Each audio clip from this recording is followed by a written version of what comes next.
boa noite. Eu sou William Galvão e começa agora o Jornal da Justiça desta quarta-feira, 30 de agosto. O plenário do Supremo Tribunal Federal retoma o julgamento do marco temporal para a demarcação de terras indígenas.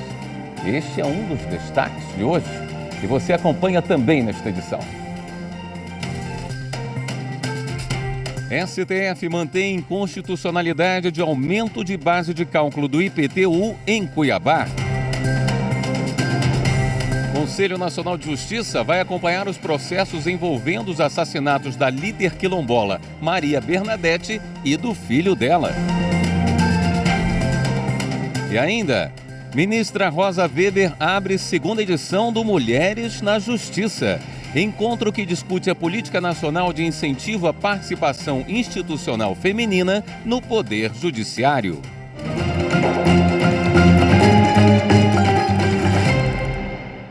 O Supremo retomou nesta quarta-feira o julgamento do marco temporal para a demarcação de terras indígenas. O caso tem repercussão geral reconhecida e servirá de parâmetro para a resolução de processos semelhantes que aguardam decisão sobre o tema. A reportagem é de Marta Ferreira.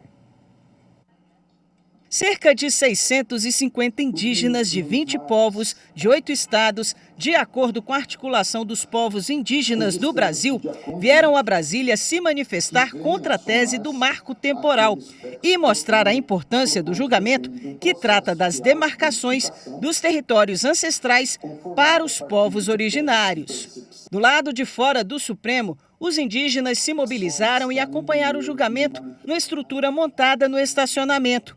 No plenário, lideranças do Nordeste, do Sudeste, do Sul e do Norte do país assistiram à sessão atentos, entre eles o cacique Raoni e a presidente da FUNAI, Joênia Wapichana. A tese do marco temporal estipula que apenas as terras originárias ocupadas até a promulgação da Constituição em outubro de 1988 deverão ser demarcadas, ou seja, áreas sem ocupação indígena até o período estipulado ou ocupadas por outros grupos não podem ser demarcadas.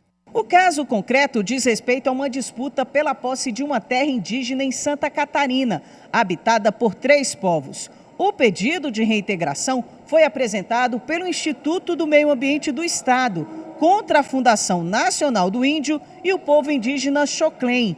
O Tribunal Regional Federal da 4ª Região, em 2013, aplicou o critério do marco temporal, concedendo ao Instituto do Meio Ambiente catarinense a posse da terra. A FUNAI, então, recorreu ao Supremo.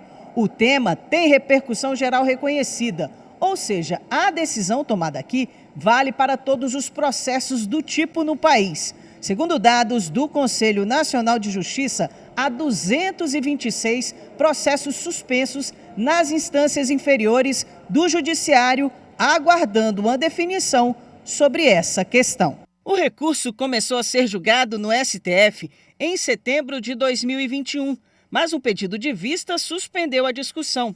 3 ministros já haviam votado. O relator, ministro Edson Fachin, e o ministro Alexandre de Moraes votaram contra a tese do marco temporal. Eles entendem que a posse da terra indígena é definida por tradicionalidade. A divergência foi aberta pelo ministro Nunes Marques. Ele afirmou que a decisão do STF no julgamento do caso da terra indígena Raposa Serra do Sol, em que foi adotado o marco temporal, é a solução que melhor concilia os interesses do país e os dos indígenas. Na retomada do julgamento, o ministro André Mendonça começou o voto com dados sobre a população indígena no país. Há, portanto, uma concentração de 75,71% da população indígena nas regiões norte e nordeste do país. Em relação aos estados, 2 deles concentram 42,51% do universo total. No caso, o Amazonas, com mais de 490 mil indígenas, e a Bahia, com quase 230 mil indígenas. Mato Grosso do Sul aparece em terceiro, com mais de 116 mil, Pernambuco, 106, Roraima, 97, sendo estas unidades da federação que concentram mais de 60% da população indígena. Outro dado de comparação entre os censos permite identificar as 5 unidades da federação nas quais o total de pessoas indígenas mais que dobrou. São eles Rio Grande do Norte, Bahia, Ceará, Amazonas, Piauí e Goiás. Verificou-se ainda que 79 municípios brasileiros têm mais de 5.000 pessoas indígenas residentes, número que aumentou em comparação a 2010, quando eram apenas 42 municípios. O ministro André Mendonça, assim como a Divergência, é a favor da tese do marco temporal, mas vai concluir o seu voto amanhã. O STF decidiu que policiais militares do Maranhão podem atuar em atividades temporárias. A decisão foi tomada por unanimidade durante o julgamento no plenário virtual de ação que questiona a proibição constitucional de acúmulos de cargos públicos. Amanda Mustafa. Foi a Procuradoria-Geral da República quem ajuizou a ação no Supremo, pedindo a suspensão cautelar de uma lei estadual do Maranhão que prevê o aproveitamento de militares da reserva para executar tarefas de planejamento e assessoramento na Polícia Militar. Para o STF, a realização dessas atividades de forma temporária não viola a proibição constitucional de acúmulo de cargos públicos. Para o relator, ministro Dias Toffoli, não há novo vínculo jurídico com a administração, mas um exercício atípico, voluntário e transitório de atribuições específicas dos militares, sem que eles ocupem um cargo efetivo ou comissionado. O ministro verificou que há semelhança entre a regra maranhense e o Instituto da Prestação de Tarefa por Tempo Certo, que é previsto no Estatuto dos Militares. Segundo Toffoli, o Instituto próprio das Forças Armadas acabou sendo adotado por vários efetivos da PM e do Corpo de Bombeiros em diferentes estados brasileiros, em situações em que é preciso reforço na segurança pública e que existe carência de pessoal. Também em sessão virtual, o Supremo decidiu, por unanimidade, manter a inconstitucionalidade do aumento da base de cálculo do IPTU em Cuiabá. O reajuste estava previsto em lei municipal, invalidada pelo Tribunal de Justiça de Mato Grosso, que considerou que o aumento chegou a patamares estratosféricos, incompatíveis com a capacidade de contribuição dos habitantes. Ainda segundo o TJ, a medida violou a Constituição Federal, que proíbe a utilização de tributo com efeito de confisco. No Supremo, o município alegava que a nova planta de valores refletia adequadamente a valorização imobiliária e a inflação do período. Mas a ministra Rosa Weber, relatora do caso, reiterou os fundamentos de sua decisão anterior, que havia indeferido o pedido de suspensão de liminar apresentado pela Prefeitura.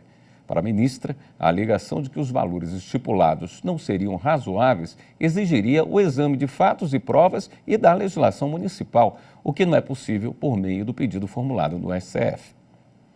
A seguir, CNJ vai acompanhar os processos envolvendo o assassinato da líder quilombola conhecida como Mãe Bernadette. Voltamos em instantes.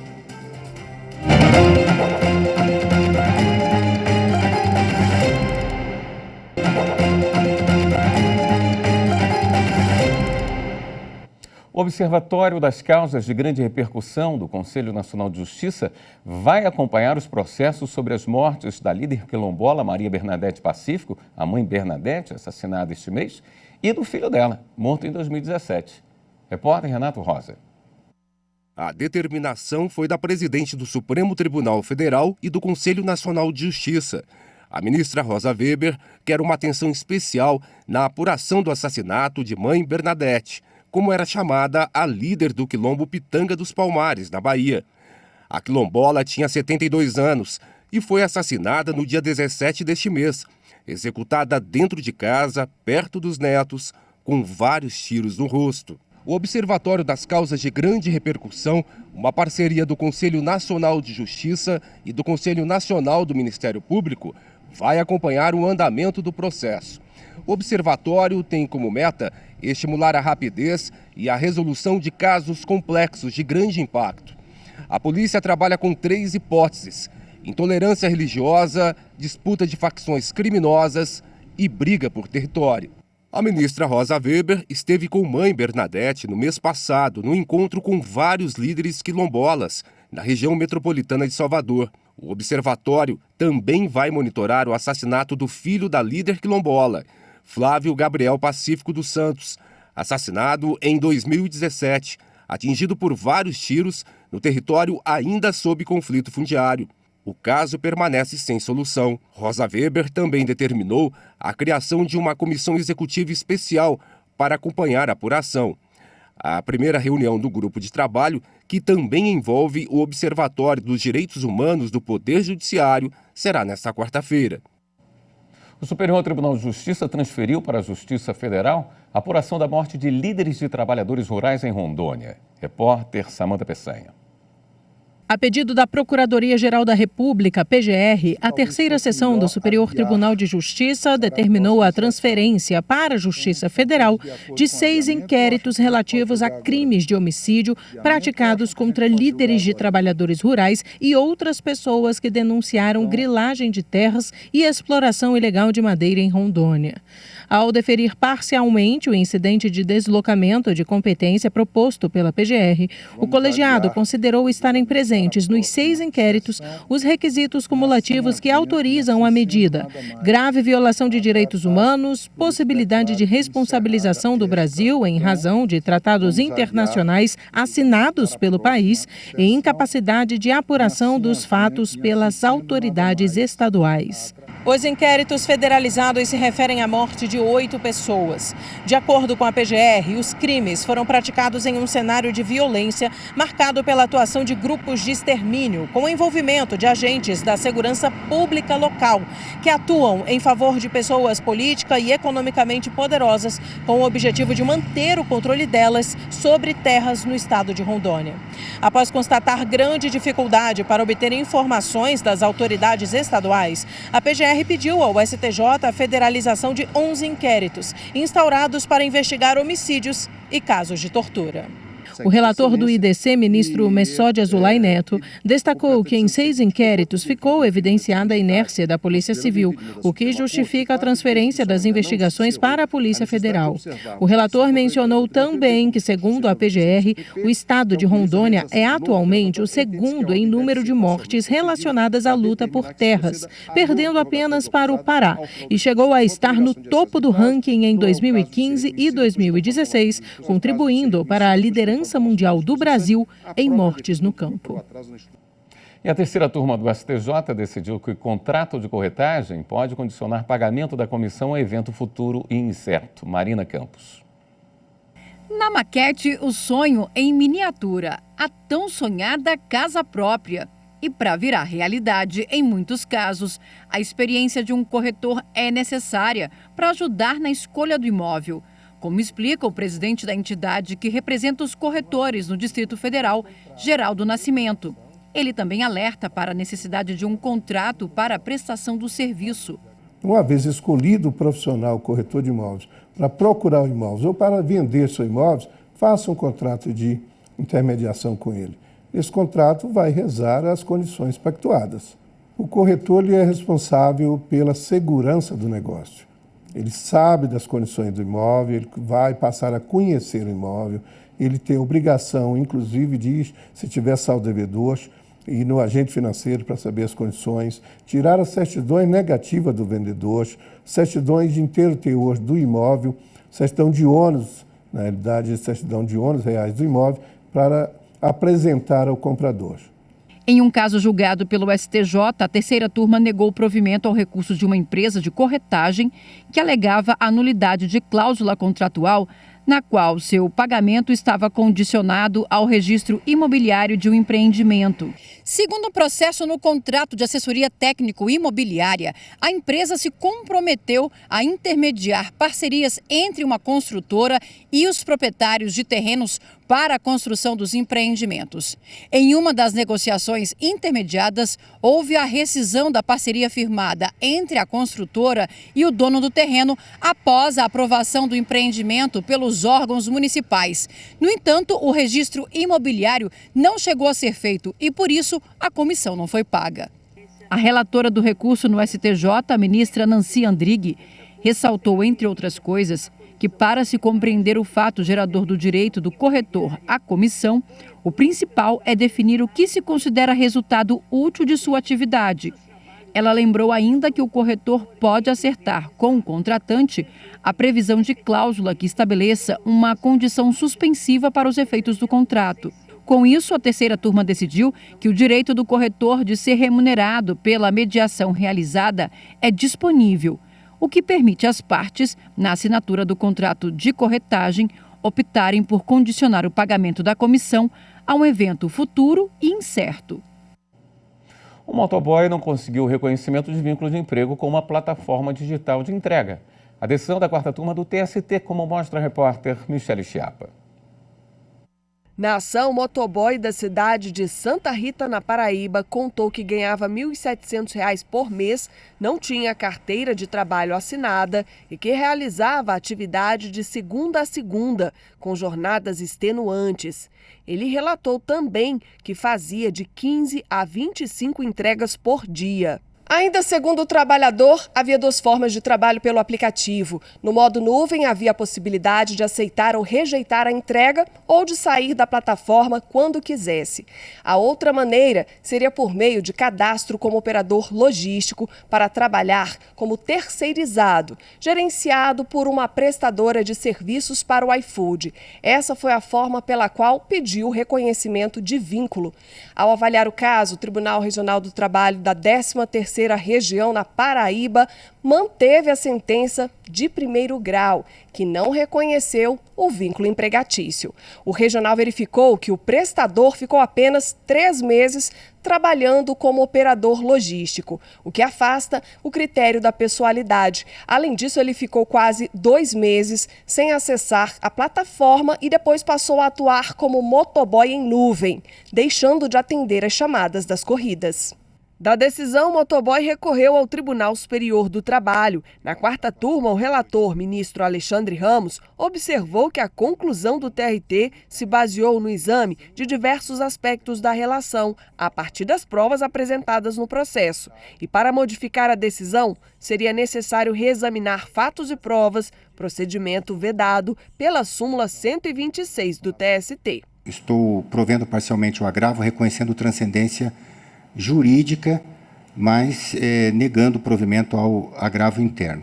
A decisão foi unânime e ainda cabe recurso. Ministra Rosa Weber abre encontro Mulheres na Justiça, que discute a Política Nacional de Incentivo à Participação Feminina no Judiciário.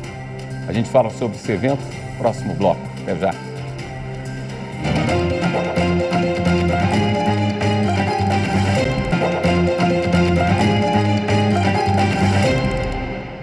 A Escola Superior do Ministério Público da União é palco hoje do TEDx, um dos maiores eventos de arte, cultura e entretenimento do mundo.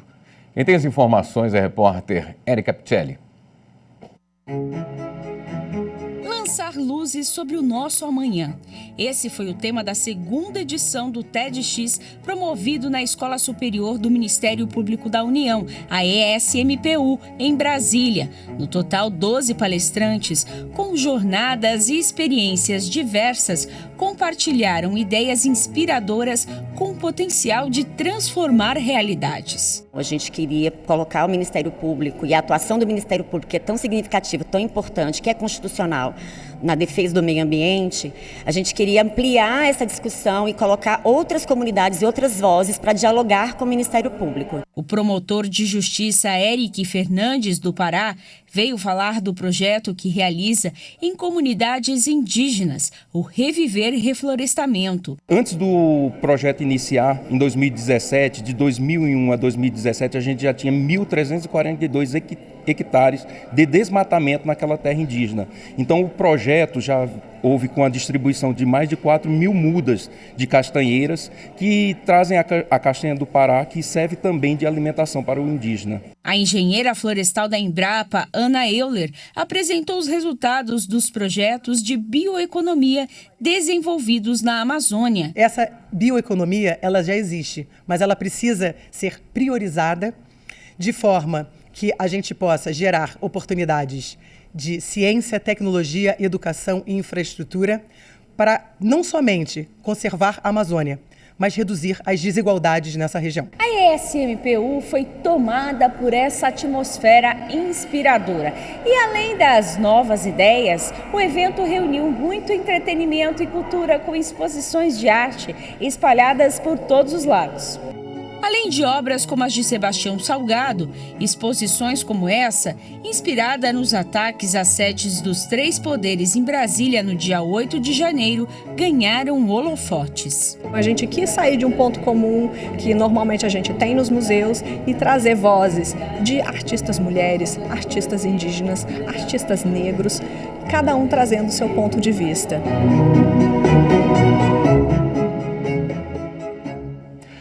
O Conselho Nacional de Justiça realizou em Brasília um seminário para debater os avanços da implementação da Política Nacional de Incentivo à Participação Institucional Feminina no Poder Judiciário. Confira na reportagem de Jéssica Castro. O encontro Mulheres na Justiça, Novos Rumos da Resolução 255 do CNJ foi realizado com o apoio do Superior Tribunal de Justiça para disseminar conhecimentos e resultados de pesquisas sobre participação feminina e promover a troca de experiências entre tribunais. Além de representantes do Conselho Nacional de Justiça, também participaram da abertura do evento ministros do Supremo Tribunal Federal, do Superior Tribunal de Justiça e do Tribunal Superior do Trabalho. A presidente do STF e do CNJ, ministra Rosa Weber, destacou a importância da resolução debatida no evento. A resolução 255 do CNJ pretende acrescer esforços na concreção de valores que sedimentam a ordem de um Estado democrático de direito e não de um Estado de exclusão. A ministra do STJ, a Suzete Magalhães, destacou a qualidade dos temas debatidos e pontuou que o evento também vai ao encontro dos Objetivos de Desenvolvimento Sustentável estabelecidos pela ONU. Na busca da garantia da participação plena e efetiva das mulheres e da igualdade de oportunidades para a liderança em todos os níveis de tomadas de decisão, conforme preceitua o 5º Objetivo de Desenvolvimento Sustentável da Agenda 2030 da ONU. Por meio da Resolução 255, o Conselho Nacional de Justiça instituiu a Política Nacional de Incentivo à Participação Institucional Feminina no Poder Judiciário. E esta segunda edição do encontro marca um avanço da consolidação da equidade de gênero nos tribunais brasileiros. O primeiro dia do evento contou ainda com a participação da presidente do STJ, ministra Maria Tereza de Assis Moura, que acompanhou palestras a respeito de ações afirmativas e a construção do gênero na magistratura, além de questões de raça e do protocolo integrado de prevenção e medidas de segurança voltado ao enfrentamento da violência. Nós sentimos essa necessidade, nós sentimos esta vontade da participação das mulheres e nada melhor do que ter todas essas mulheres aqui no auditório conversando sobre a nossa condição e a nossa situação de mulheres na magistratura. Na quinta-feira, segundo e último dia do evento, serão realizadas oficinas de trabalho que vão apresentar propostas para mudar o atual quadro de baixa representatividade feminina em órgãos de cúpula de poder. O evento pode ser acompanhado no canal do CNJ no YouTube. O Supremo Tribunal Federal lança neste momento um documentário e um livro sobre os atos antidemocráticos de 8 de janeiro, que provocaram a destruição dos prédios dos três poderes em Brasília. Repórter Viviane Novaes mostra um pouco dos trabalhos. Estas são imagens do documentário que resgata os ataques de 8 de janeiro e mostra como ficou a sede do Supremo Tribunal Federal. O vídeo tem depoimentos de quem trabalha na Corte Suprema e de todos os ministros. Fala também da campanha Democracia Inabalada, do trabalho de restauração da sede do STF, o abraço dos servidores e funcionários em volta do prédio reconstruído. Tudo isso causa em cada um de nós quase que uma agonia diante de ver a que ponto se pode chegar num retrocesso humanitário e civilizatório que precisa de ser pensado, repensado e respondido. O Supremo também está lançando este livro que segue a mesma linha do documentário. As fotos mostram a invasão e a reconstrução do prédio, a restauração de obras de arte, a sessão que abriu o ano judiciário com o plenário recuperado e o depoimento de ministros, servidores e colaboradores.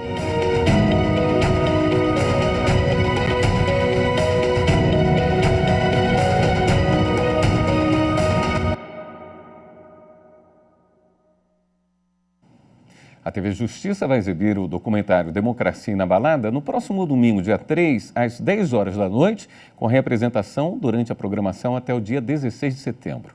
A reportagem completa sobre o lançamento do livro e do documentário você assiste amanhã no Jornal da Justiça, primeira edição, que começa 12h30.